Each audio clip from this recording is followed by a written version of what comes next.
Assalamualaikum warahmatullahi wabarakatuh.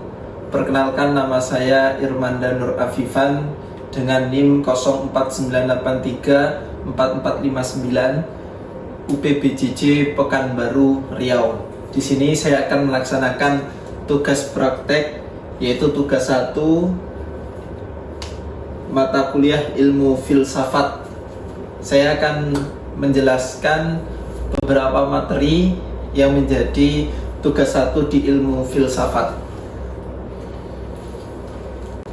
Pengantar: filsafat ilmu atau ilmu filsafat mempelajari dasar metode dan tujuan ilmu pengetahuan.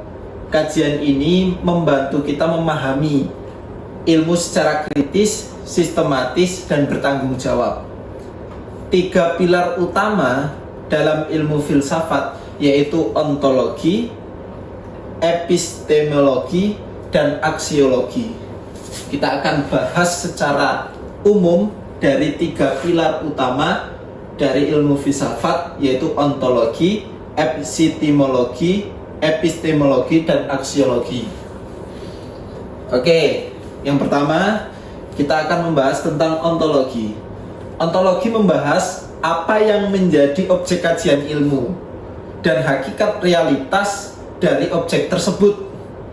Fokus studi ontologi tidak hanya menelaah keberadaan secara umum, tetapi juga membedakan jenis-jenis entitas dan hubungan antara entitas tersebut.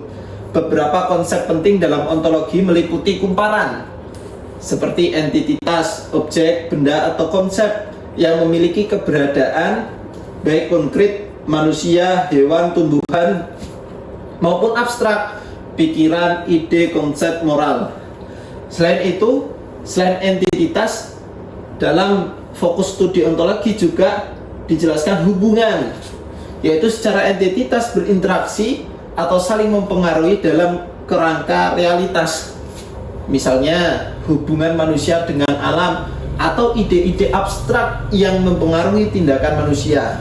Dan yang terakhir, universal dan partikular. Universal adalah entitas atau konsep yang berlaku umum, sedangkan partikular hanya ada dalam situasi tertentu. Itu yang dimaksud dengan ontologi.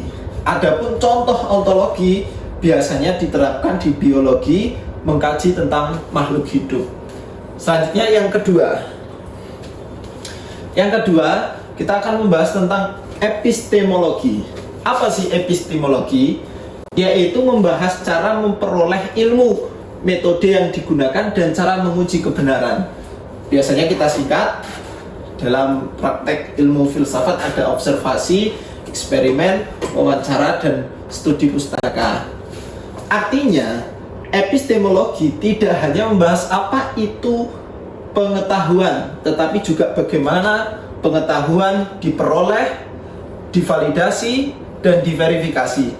Istilah-istilah yang terkait membantu memahami berbagai aspek teori pengetahuan, mulai dari konsep dasar seperti kebenaran dan keyakinan hingga aliran filsafat yang mempengaruhi cara manusia menilai dan memperoleh pengetahuan. Biasanya epistemologi itu dilaksanakan di penelitian IPA menggunakan eksperimen.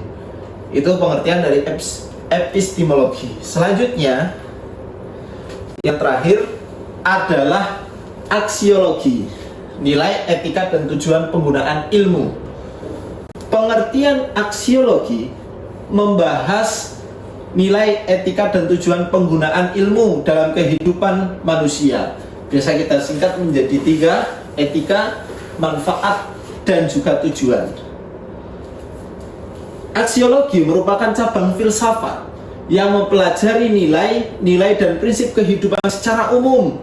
Aksiologi mempertanyakan bagaimana manusia menggunakan ilmunya dan bertujuan untuk memahami hakikat serta manfaat dari pengetahuan yang diperoleh.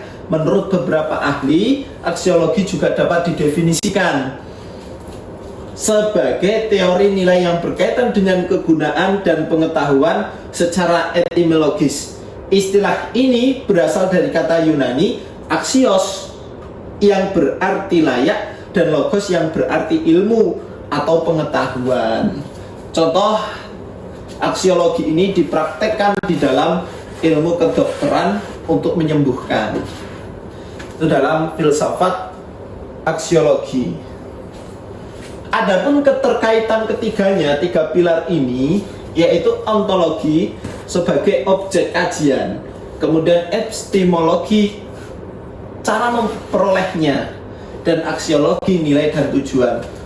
Ontologi menentukan objek, epistemologi menentukan cara kerja, aksiologi menentukan arah dan nilai penggunaan ilmu. Itu kaitan dari tiga pilar yang ada di ilmu filsafah. Dalam topik lingkungan, sebagai ilustrasi, contoh penerapan ontologi yaitu sebagai pertanyaan, apa yang dimaksud dengan lingkungan? Jadi kalau kita kembalikan ke sebelumnya, ontologi itu kan objek kajian. Nah, dalam contoh penerapannya menjadikan pertanyaan, apa sih objek yang kita kaji? Dalam pembahasan ini, apa yang dimaksud dengan lingkungan? Kemudian yang kedua, epistemologi, bagaimana meneliti kerusakan lingkungan. Dan yang terakhir, aksiologi, bagaimana hasil penelitian digunakan untuk pelestarian. Ini berkaitan seperti penjelasan sebelumnya, karena ontologi bertugas menentukan objek, epistemologi menentukan cara kerja, dan aksiologi menentukan arah dan nilai penggunaan ilmu. Sehingga dalam contoh penerapan menghasilkan pertanyaan-pertanyaan yang saya contohkan di dalam PPT ini. Ilmu yang baik harus jelas objeknya, tepat metodenya, dan bermanfaat dan dalam penggunaannya. Kesimpulan, ontologi membahas apa yang dikaji oleh ilmu, epistemologi membahas bagaimana ilmu diperoleh dan diuji, aksiologi membahas bagaimana ilmu diperoleh dan diuji. Saya ulang, aksiologi membahas nilai, etika, dan tujuan penggunaan ilmu. Ketiganya membentuk fondasi utama di dalam filsafat ilmu. Ilmu yang baik harus benar, bermanfaat, dan berhasil. Cukup sekian dari saya dalam tugas 1 ilmu filsafat. Saya Irman dan Nur Afifan. Banyak salah dan kurangnya kami mohon maaf yang sebesar-besarnya. Wassalamualaikum warahmatullahi wabarakatuh.